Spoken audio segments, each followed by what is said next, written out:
Conscience is understood as a gift from God, implanted within humans to provide an inner sense of right and wrong, acting as a moral compass or God's voice within. Right now, we're seeing a lot of people that's listening to the father of lies, the devil, the enemy. And we're seeing a lot of people that's listening to God the Father, the true Father, the one true God, Jehovah Yahweh, and that's his personal name. To be convinced about something, that means to completely be certain about something. Whatever it is that you're thinking, you act on that and you carry it out. So the thought becomes an act and then you move off of it. That means you're convinced. As I was reading Genesis chapter 3, the Lord just allowed me to just really see how much more beautiful, more telltale information within that chapter is on display. And this is why it's always important to do it the Lord's way. So I'm going to read chapter 3 for you. Again, because this is what he's called me to do.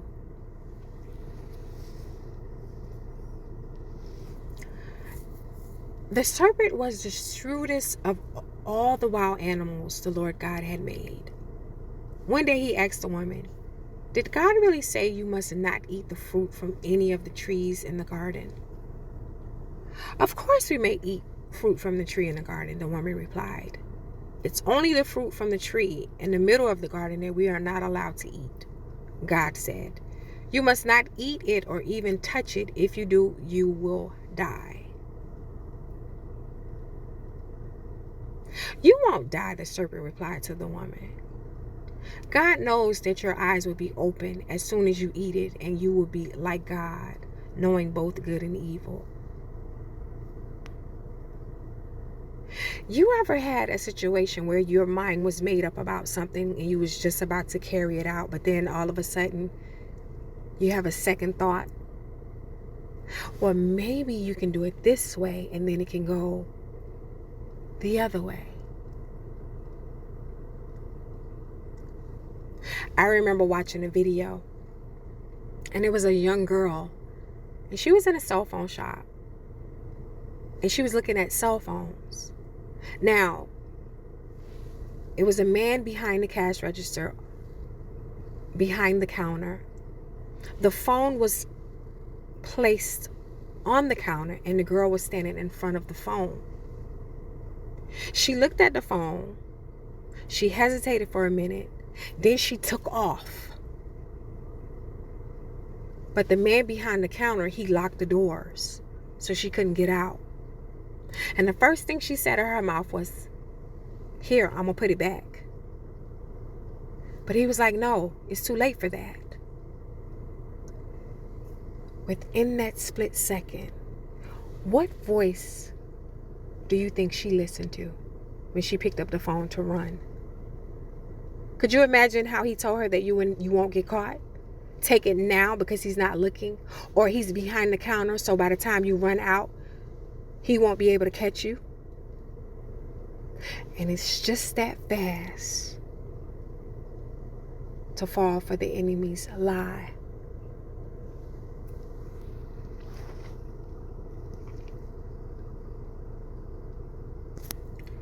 "You won't die," the serpent replied to the woman. "God knows that your eyes will be open as soon as you eat it, and you will be like God, knowing both good and evil." The woman was convinced. She saw that the tree was beautiful and its fruit looked delicious, and she wanted the wisdom it would give her. Oh, how many times do we go off on looks? How something look? It looks so beautiful, so I gotta have it. I gotta know what it's like because it just looks too beautiful and I have to have it. Could you imagine all the other things that goes in the mind? What such and such is going to see when they see me? That's like the shallowest way of thinking, if you ask me. But she was convinced and she wanted the wisdom. Now, how unfortunate, because the Bible also teaches that wisdom is an illustration of a woman. So she already had the wisdom, but the enemy was trying to make her see it differently.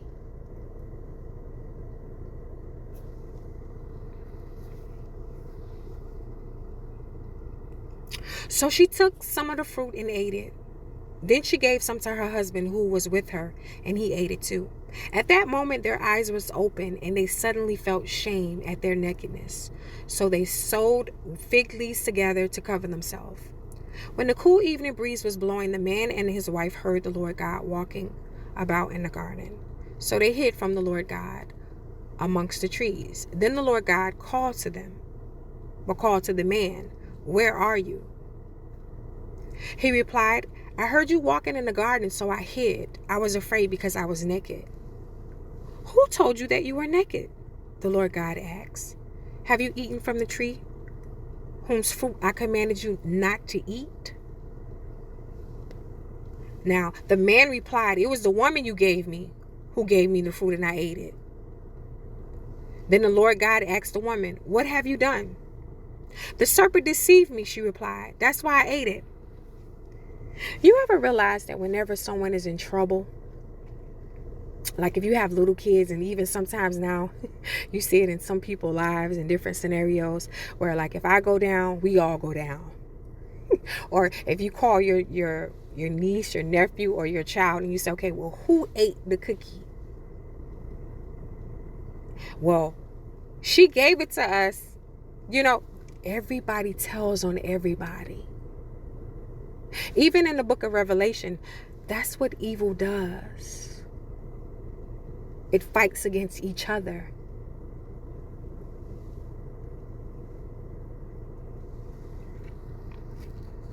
And that's the chain reaction of what happens with that.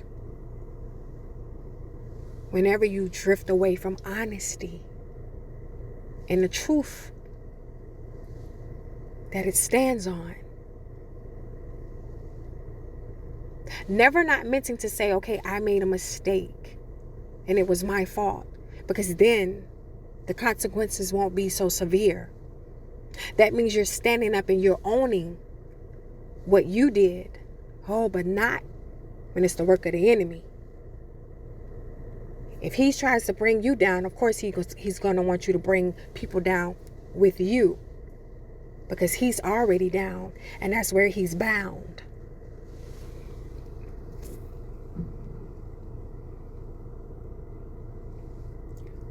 So the woman said, "The serpent deceived me." She replied, "That's why I ate it." Then the Lord God said to the serpent, "Because you have done this, you are cursed more than all animals, domestic and wild. You will crawl on your belly, groveling in dust as long as you live. And I will cause hostility between you and the woman, and between your offspring and her offspring. He will strike your head, and you will strike his heel." Then he said to the woman, "I will sharpen the pain of your pregnancy, and in your pain you will give birth. And you will desire to control your husband, but he will rule over you."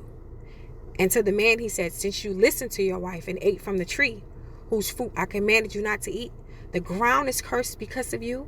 All your life you will struggle to scratch a living from it.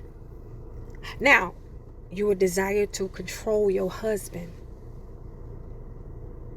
Now, realizing in the book of Psalms, the Lord describes a woman as wisdom. So because we are just wise because of the creation and how the Creator have created women to be, realizing that you have more of an understanding when you submit, surrender, and succumb to how he wants you to be. You have more of an understanding of that. And so, being the housemaker, you want things to go your way. You want to fill the refrigerator the way you're going to fill it. You're going to cook what you want to cook. Occasionally, you'll ask your husband, "Hey, what do you want for dinner?" How you going to decorate the house, or how you going to decorate the bedroom. You know, this is just us being a woman helping out. Right. This is our job. Homemakers. Right. Helping out. Now, the husband job is, he's supposed to provide and protect. But what happens when you have someone who's incompetent with that? Don't you think things go better when you handle the finances? So this is just showing me that Adam was weak. Even in the Holy Bible, the Lord give us an illustration on loud women. In the book of Psalms as well. And how they parade around town ready to do anything because they're the dominant ones, and they're getting you to understand it. So it's two types of, you don't want to say people, but two different voices that you will listen to. The one who helps you get more of an understanding of what a woman is created to be, as well as a man. Now, this doesn't mean that a man is more superior than a woman, because then you'll have men walking around here thinking that they can abuse women just because they are a man and they were created first. That's not what this is. But a woman wants to rule over their man because he cannot lead. He cannot provide and protect the way that she sees fit. And why is that? Because now, when the woman submit, now you have more of an understanding of what a real man is, when we see that with Jesus.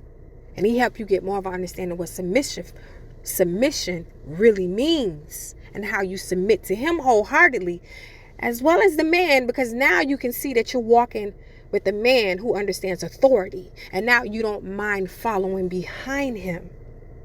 And so now you're going to want to make that house into a home. You're not going to want to nag to get on his nerves because he did something that you felt like was out of order in the house.